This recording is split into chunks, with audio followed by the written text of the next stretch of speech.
அன்பே சிவம் மனமே குரு என்றுணர்த்திய குருவே போற்றி. எனக்குள் இறைவனை உணர வைத்த குருவே போற்றி.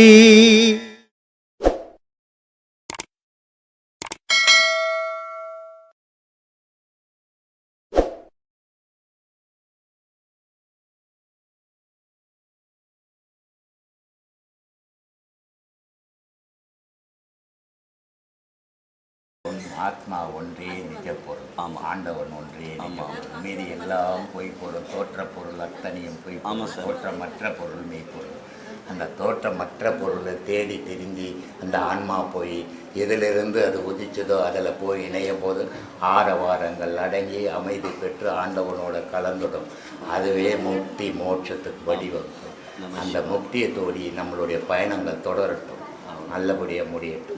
சந்தோஷம். எனக்கு காசிக்கு வரக்கூடிய வாய்ப்பை நீங்கள் கண்டிப்பாக கண்டிப்பாக. அதனால் எல்லா உயிரும் எல்லோரும் இன்புட்டுக்கு நினைப்பது எல்லாம் கண்டிப்பாக எல்லாரும் நல்லா இருக்கணும். அவ்வளோதான். எல்லோரும் அந்த இறைவனை சுமக்கணும். அவ்வளோதான். பாவ சுமைகளை வெளியே போடுங்க, புண்ணிய சுமைகளை தேடி வர சிவபெருமானை நாடி நில்லுங்க. அந்த சிவமே உங்களுக்கு குருவாய் இருந்து நல்ல வழிகாட்டு. சாமி, இவங்க இந்த பிறவியில் எனக்கு அது வேணும் இது வேணும் அது வேணும்னு கேட்குறாங்களே ஒழிய வம்சாவளிக்கு நாம் புண்ணியம் தேட வேண்டும் என்று யார் ஒரு நினைப்பதே இல்லை. இன்னைய வம்சாவளியே எப்படி இருக்குதுன்னா, ஒரு தந்தையை பார்த்து மகன் கேட்குறான், நீ என்னைய வச்சே எனக்கு என்ன வச்சியேன்னு யோசிக்கவே இல்லை. அவன் இந்த உலகத்துக்கு என்ன அடையாளம் காட்டினியே, நீ தந்தையே நீ ஒரு கடவுள்றா அப்படின்னு எவனை எந்த பிள்ளைங்களை நினைக்கிறது. ஆனால் பிள்ளைங்களுடைய கேள்வியை நான் தாயை பார்த்துக்கா, நீ என்ன சம்பாதிச்சு வச்ச எனக்கு, நீ என்ன செய்து வச்ச, நீ என்ன வாழ்க்கையை வீணாக்கிட்டு இருக்கிறேன்னு கேட்குறான். அதுக்கு பயந்துக்கு நீ ஓடி ஓடி கடவுளை மறந்து பணமே கதி சொத்தே கதின்னு சம்பாதிச்சுன்னு தெரிகிறான். கேள்விகள் மாறி போச்சு, செயல்கள் மாறி போச்சு, தெய்வத்தினுடைய நினைவுகள் மறந்து போச்சு. அதனால மனிதன் சுமக்க வேண்டியது முழுக்க முழுக்க தெய்வத்தினுடைய நினைவை எவன் ஒருத்தன் சுமக்கிறானோ அந்த நினைவு இந்த உலகத்துல வீணாகவே ஆகாது. எவன் ஒருத்தன் சொத்து சுகம் பந்தம் பாசத்தை சுமக்கிறானோ அத்தனையும் இந்த உலகத்தோட பாழாக போகுதுன்றத உணர மாட்டான்றான். என்ன பண்றது? முடிஞ்ச வரைக்கும் நம்ம சொல்லுவோம். இன்னைக்கு உலகத்துல எவ்வளவோ மக்கள், எத்தனையோ கோடி மக்கள் மாறி இருக்கிறான். நம்மளால முடிஞ்ச வரைக்கும் மாற்றுவோம். பின்னாடி வர்றதை அவன்கிட்ட மாற்றுவான். நம்ம கையில எதுவுமே இல்லை. கருவி ஏக்குறான், ஏங்குறோம், அவ்வளவுதான் தெரியும். வேற எதுவும் நமக்குன்னு இல்லை. அதனால அவனுடைய முடிவே எல்லா முடிவும், உலக முடிவு அவனுடைய முடிவே. நன்மையா இருந்தாலும் தீமையா இருந்தாலும் அவனே பொறுப்பு. நன்மைக்கும் அவனே காரணம், தீமைக்கும் அவனே காரணம், ஆக்கலுக்கும் அவனே காரணம், அழிவுக்கும் அவனே காரணம். எல்லாத்துக்கும் அவனே ஏகனா இருந்து அநேகனை படைச்சு இயக்கிக்கின்னு இருக்கிறான். இந்த ஏகன்ல அநேகன் போய் சேரக்கூடிய நாள் ஒரு நாள் வரும். அது பிரளய காலம். அந்த காலத்துல எல்லாரும் போய் அதை சேருவான், அடைவான். அது வரை காத்திருப்போம். நன்றி சாமி. 21/2/2013 திருவண்ணாமலை நான் போகும்போது யார் தலைவியும் சரியில்லைடா, காலையில் நிச்சயம் சத்தியம் செய்துவிட்டு போ அப்படின்னு சொல்லி அண்ணாமலையார் எனக்கு ஆத்மாவை உணர்த்தினார். அதுக்கு எங்களுக்கு என்ன சொன்னாங்கன்னா, கால அழிவும் தகு மக்களும் கால நிர்ணயம் கோல பொழிவிழா உள்வனையும் போல எப்பொழுது ஒருவன் பிறவி எடுத்து வரும்பொழுது கால அழிவன் நோக்கி அவன் பிறவி எடுத்து வரும்போது அவன் பலவனையை உச்ச பலனை அடையும் போது மரணமே அடைவான் அவன். அதுதான் காலத்தோடு. ஞானியா இருந்தாலும் யாரா இருந்தாலும் அஞ்ஞானியா இருந்தாலும் ஒரு நாள் மரணம் அடைய போறான். ஆனால் எது மரணம் அடையுது அப்படின்னா உடல் மட்டும்தான் மரணம் அடையும். ஆன்மா மரணம் அடைஞ்சதே கிடையாது. ஆன்மா மறுபடியும் மறுபடியும் பிறப்பெடுத்துக்கிட்டே இருக்குது. இந்த ஆன்மாவினுடைய மரணம் வேணும், அதுதான் உண்மையான மரணம். ஆனால் உடல் மரணம் அடையிறது ஒரு சட்டை போட்டு கட்டி போடுற மாதிரி. அதுதான் இந்த உடலை இந்த உயிர் பண்ணிக்கின்னு இருக்குது. ஆனால் உண்மையான மரணத்தை தேடி பயணம் பண்ணுறது தான் ஞானம். அஞ்ஞானிக்கும் ஞானிக்கும் என்ன வித்தியாசம்னா, ஞானி உண்மையான மரணத்தை தேடி எங்கே உதயமானானோ அதிலேயே போய் ஜனனமாகறான், அவன் தான் ஞானி. ஆனால் எந்த பூமியில் இவன் அடையாள பொருளாக உருவானானோ இந்த அடையாள பொருளையே வாழ்ந்துட்டு சாகிறான், அது அஞ்ஞானி. அப்போது எல்லா பழைய காலத்திலையும் ஒரு காலத்தில் எல்லா உயிரினங்களும் அழிய போகுது. அழிஞ்சு திருப்பி புது உயிர்கள் தோன்றும் போது அத்தனை மகான்களும் அத்தனை ஞானிகளும் இறைவனில் கலந்துருப்பான். ஆனால் இந்த அஞ்ஞானிகள்லாம் இறைவனை பார்த்து நிற்பான். அதுதான் பழைய காலம். திருப்பி மறுபடியும் இந்த ஜனனம் பண்ணுவான், மறுபடியும் வாழ்வான், மறுபடியும் உலக உற்பத்தி ஆகும். இதுதான் யுகங்கள்னு சொல்கிறது. இந்த யுகங்களில் ஒவ்வொரு யுகத்திலையும் அழிஞ்சிருக்குது, ஒவ்வொரு யுகத்திலையும் ஆக்கலாக இருக்குது. ஆனால் ஆக்களுக்கும் அழிவுக்கும் காரணமான பொருள் கர்த்தாவே. நீயோ இல்லை, நானே இல்லை. ஆரம்பமும் அவனே, முடிவும் அவனே. அவங்கையிலேயே எல்லா முடிவும் விட்டுடலாம். நம்மளோட செயலை செய்வோம், அது சரியோ தப்போ அவனே பார்த்துன்னு போட்டோம். சுவர்த்தலை பூனை போல சுற்றிய பிறவி தீர தவத்தினில் குருவான சர்க்குரு தாளை போற்றி சிவத்துடன் கலந்து மேவி சிதம்பர வழியே சென்று எவர்க்கு மேலான நாகை நாதரை வணங்கு நெஞ்சே. எப்பா நீ எப்படியாப்பட்ட ஆள் தெரியுமா? சோத்து மேலே பூனை போகுது, அந்த பூனை என்ன பண்ணா, இந்த பக்கம் குதிக்கலாமா அந்த பக்கம் குதிக்கலான்ற மாதிரி நீ ஒரு பிறவி வாங்கி வந்துட்டு இதை செய்யலாமா அதை செய்யலாமான்னு அந்த பூனைக்கும் உனக்கும் வித்தியாசமே இல்லாமல் வந்துருக்கிறேன். உனக்கு இந்த பிறவி ஏன் வந்தது, எதுக்கு வந்தது, எதை சாதிக்க இறைவன் கொடுத்தானே தெரியாமல் ஒரு மதில் மேல் இருக்கிற பூனை போகிற மாதிரி எந்த பக்கம் போகுதுன்னே தெரியாமல் நீ போயினுங்கிறப்பா. தவத்தினுள் குருவான சர்க்குரு தாளை போற்றி. அப்போ இந்த மாதிரி ஒரு மனசு எதை செய்யணும் எதை செய்யக்கூடாது உனக்கு தடுமாற்றம் இருந்ததுன்னா ஒன்றும் பண்ணாத. தவத்தினுள் மேவிய சர்க்குரு தாளை போற்றி. குரு இருப்பார்ரா, உனக்கு அந்த தகுதியில் எதை செய்யணும்னு தகுதி இல்லைன்னா ஒரு நல்ல குருநாதரை போய் அவருடைய பாதங்களே சரணாகதி அடைஞ்சிட்டேன்னா அடைஞ்சா என்னப்பா ஆகும்? சிவத்துடன் கலந்து மேவி சிதம்பர வழியே செல்லுவ. சிதம்பரம் வழி என்னது? அம்பலம் வழி. சிதம்பரம் என்னது? அம்பலம் ரகசியம். அம்பலம்னா ஒன்றுமில்லாத ஒரு பொருள், ஒன்றுமில்லாதது எல்லாம் ரகசியம். ஒன்றுமில்லாத ஒரு இடத்துக்கு போகக்கூடிய தகுதி ஒன்று வரும். ஒன்றுமில்லாத ஒரு இடத்துக்கு போகக்கூடிய தகுதி நீ ஒன்றுமில்லாத போகும்போது தான் வரும். உன்னம் ஒன்றுமில்லாமல் ஆகக்கூடிய தகுதி எல்லாத்தையும் உணர்ந்த ஒரு சர்க்குரு நாதரால் மட்டும்தான் வரும். அப்போ இவ்வளோ விஷயம் நடக்கணும்னா நீ முதல்ல பண்ண வேண்டியது ஒரு சர்க்குரு நாதரை போய் முதல்ல பிடி. அந்த ஒரு ஆளை மட்டும்தான் எல்லாமான சிவத்தை காட்டி கொடுக்கவும் முடியும், அவரோட கலக்கவும் அவரால் செய்ய முடியும்.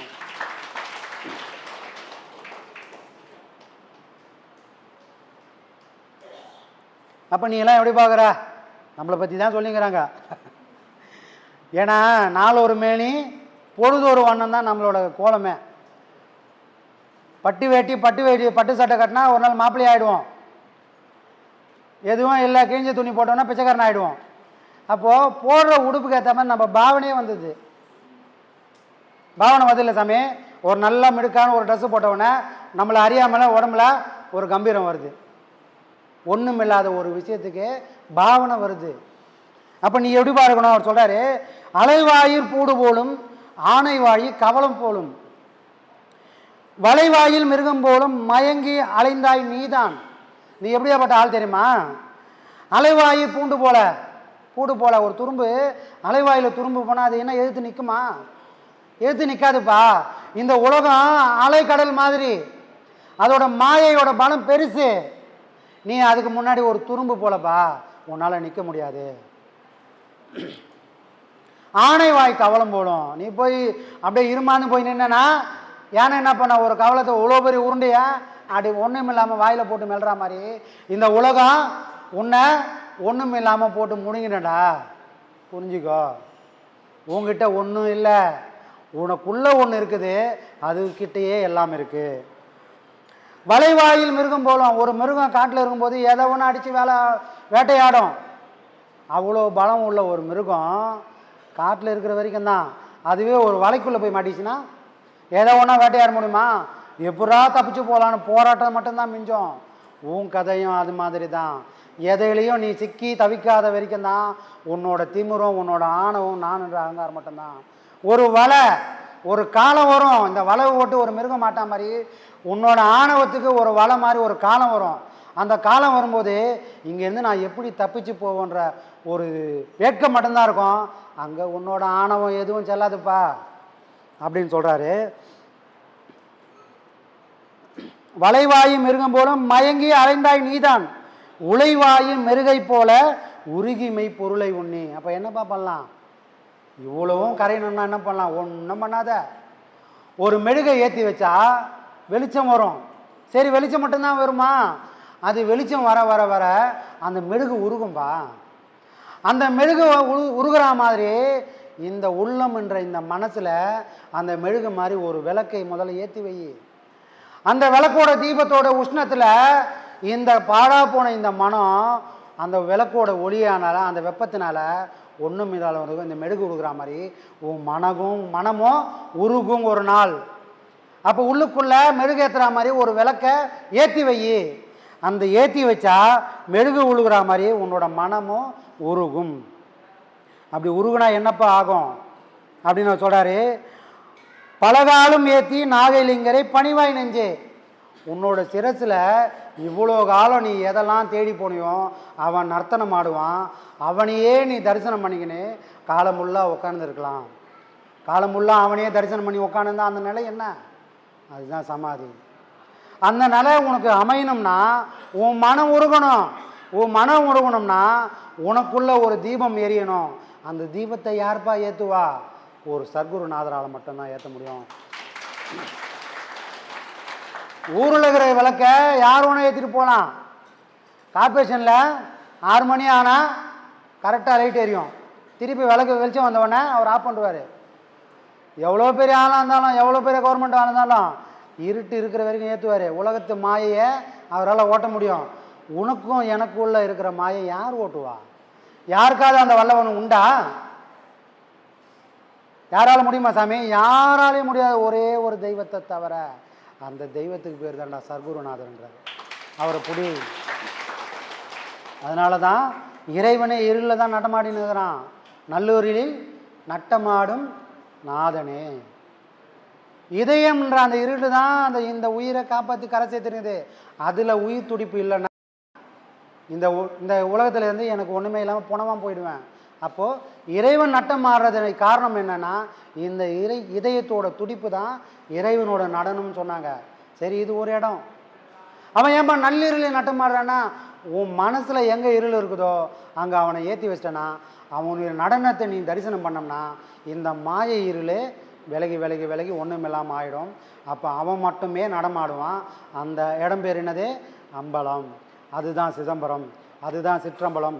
அது ஒன்று மட்டும்தான் நம்மளை பொன்னம்பலத்தை பார்க்கக்கூடிய பேரம்பலத்துக்கூடிய சேர்க்கக்கூடிய ஒரு விஷயத்துக்கு கொண்டு போய் சேர்க்கும்பா அப்படின்றாரு. அதுக்கு என்ன சாமி பண்ணலாம்? ஒன்றும் பண்ணாத. இறந்திடும் 21,000 பேரும். எப்பா டெய்லி உன் கூடவே பிறந்து உன் கூடவே ஒருத்தன் சாவுறான். எவ்வளோ பேர் சாவுறானா? 21,000 பேர் சாவுறான். அது எனக்குள்ளேருந்து 21,000. நானே சாவலை, எனக்குள்ளேருந்து எடுத்தேன். உன் மூச்சு தாண்டா 21,600 பேர். உனக்குள்ளேருந்து போகிறான் பாரு, அவன் எல்லாம் செத்து போயிட்டான். டெய்லி உனக்குள்ளேருந்து பிறக்கிறான், திரும்பவும் போய் சாவறான். எவ்வளோ பேர் செத்தான்?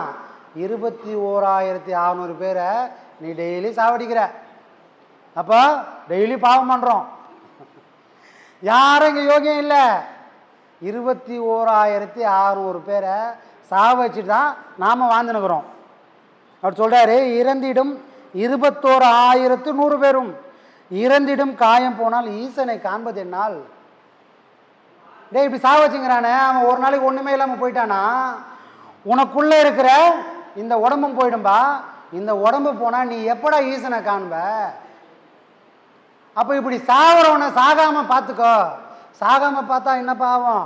இந்த உடம்பு நிலைக்கும். இப்போ இந்த உடம்பு நிலைச்சா என்ன பாவம்? உனக்குள்ள ஈசனை பார்க்கக்கூடிய தகுதி உனக்கு வரும்பா. இறந்திடும் காயம் போனால் ஈசனை காண்பது என்னால். இந்த உடலை விட்டு உயிர் போச்சுன்னா ஈசனை நீ எப்போ பார்ப்ப? அப்போ இந்த தினமும் சாகக்கூடிய இந்த மூச்சை சாகா கால ஆக்கு. மறந்திடாத அறிவால் மூலவாசியை மேலேற்றி. இந்த உண்மையை புரிஞ்சுக்கின்னு சாகக்கூடிய இந்த மூச்சை சாகா காலாக்கி மூலவாசி தண்ணில் ஏற்றி சிறந்த சிற்பரத்து நாகை லிங்கரை தரிசிப்பாய் நெஞ்சே. அப்போ தினமும் கொலை பண்ணுறோம். எவ்வளோ பேரை கொலை பண்ணுறோம்? 21,600 பேரை கொலை பண்ணுறோம். கொலை பண்ணுறதை நம்மளால் நிறுத்த முடியாது. தயவு செஞ்சு கொலையை குறைச்சிக்கலாம். அதையாச்சும் முதல்ல பண்ணுவோம். கொலையை முதல்ல குறைப்போம், அப்புறமா சுத்தமாக கொலையே பண்ணாமல் ஒரு பேரின்ப வாழ்க்கையை வாழ்வோம். அப்போ எவ்வளோ பெரிய கொலைகாரம் பாருங்க. உலகத்தை பெரிய கொலைகாரனே நாம தான், இவங்களோட கணக்கு பண்ணி பார்த்தா. சரிங்களா? அப்போது தினமும் சாகக்கூடிய இந்த மூச்சை சாகா கால் ஆக்கக்கூடிய, சாகாத மூச்சை ஆக்கக்கூடிய பக்குவத்துக்கு நாம் கொண்டு போனோம். அப்போ வெளியே போகிற மூச்சை எனக்குள்ளே ஓட வைக்கணும். எனக்குள்ளே மூச்சு ஓடனா என் மனம் எனக்குள்ளே ஒடுங்கும். எந்த மனம் எனக்குள்ளே ஒடுங்குதோ அதுவே எனக்குள்ளே இருக்கக்கூடிய இறைவனையும் காட்டக்கூடிய வல்லமை அடையும். வெளியே போகிற மூச்சு கண்ணாடியில் பாதரசம் போட்டா மாதிரி என்னை காட்டவே மாட்டேங்குது, அழுக்கு மாதிரி மூடி கிடக்குது. ஆனால் உள்ளுக்குள்ளே ஓடுங்கன்னா சுத்தமான கண்ணாடி மாதிரி நான் அது போய் எப்போ நின்னாலும் என்னை அப்படியே படம் போல் அது காட்டும். சரிங்களா? அப்போ மனம் சுத்தப்படுத்துவதே என்னை எப்படி சுத்தப்படுத்த முடியும்? இந்த மூச்சினால் மட்டும்தான் சுத்தப்படுத்த முடியும். அதை சுத்தப்படுத்தக்கூடிய ஒரு பொருள் இந்த உலகத்தில் ஒன்றை படைச்சிக்கிறான்னா அந்த ஒரே ஒரு பொருள் நம்ம கிட்ட இருக்கிற அந்த மூச்சு மட்டும்தான். வேறு பொருளால் அதை சுத்தப்படுத்தவே முடியாது. அப்போ மூச்சினோட ரகசியமே நம்மளோட ஆன்மாவை கரசகத்துக்காக வந்தது தான். இங்கே எதையும் அனுபவிக்கிறதுக்காக அது வரலை. எப்படியாவது நான் உன்னை ஓடி ஓடி ஓடி உன்னை காப்பாற்றிடும்பா அப்பா சொல்கிற மாதிரி தான் அது நம்மளுக்கு சொல்லிங்க. அப்பா சொல்லுவார், டேய் நான் எப்பாடுபட்டாலும் பரவாயில்ல. அம்மா சொல்லுவாங்க, நான் எப்பாடுபட்டாலும் பரவாயில்ல, உன்னை எப்படியா ஒரு பெரிய ஆள் ஆக்கிறேன் அப்படின்னு ஒரு வீட்லேயும் ஒரு அப்பா அம்மா எப்படி சொல்கிறாங்களோ அதே மாதிரி தான். இனி மூச்சு நான் நல்லா இருந்தேன்னா நிதானமாக ஓடுது மூச்சு. ஒரு கோபத்தில் மேல் மூச்சும் கீழ் மூச்சும் வாங்குது. காபம் அதிகமாகனா தலைக்கு ஏறுது. ஆத்திரம் வந்ததுன்னா மேல் மூச்சும் கீழ் அப்படியே ஹார்ட் அட்டாக்காக வந்த மாதிரி ஆகுது. டேய் இவ்வளோ பண்ணுறியே, இவ்வளோயும் கடந்து நான் உன்னை தாங்கி பிடிச்சினுக்கிறேன்டா. யார் தாங்கி பிடிச்சினுக்குது? சாட்சாத் இந்த ஒன்றுமே நாம் திரும்பி பார்க்காத இந்த மூச்சு மட்டும்தான். நாம் இவ்வளோ அலங்கோலமாக இருந்தால் கூட அது நம்மளை நிறுத்தாமல் பார்த்துக்குது. அப்போ அந்த மூச்சுக்கு நாம் ஒரு நாளாச்சும் மரியாதை கொடுத்து உட்காரணும்ல. எந்த மூச்சுக்கு? அந்த மூச்சு தான் என்னை வாட வைக்குது. நான் போடுற சாப்பாடு அதை வாட வைக்கல. நான் சேர்த்து வச்ச சொத்து சுகம் என்னை காப்பாற்றலை. என் மூச்சு மட்டும்தான் என்னை காப்பாற்றின்னு இருக்குது. அது போகிறதுக்குள்ளே அதை நினச்சி கடவுளை பற்றி நினச்சி பார்க்க வேணாம். என்னை காப்பாற்றிங்கிற மூச்சை நினச்சிக்கின்னு ஒரு மணி நேரம் நான் உக்காந்தா அந்த மூச்சு என்னை காப்பாற்றாதா? காப்பாற்றுமா காப்பாற்றாதா சாமி? காப்பாற்றும். அந்த வல்லமை அந்த மூச்சுக்கு உண்டு. திருவள்ளூரின் பக்கத்திலே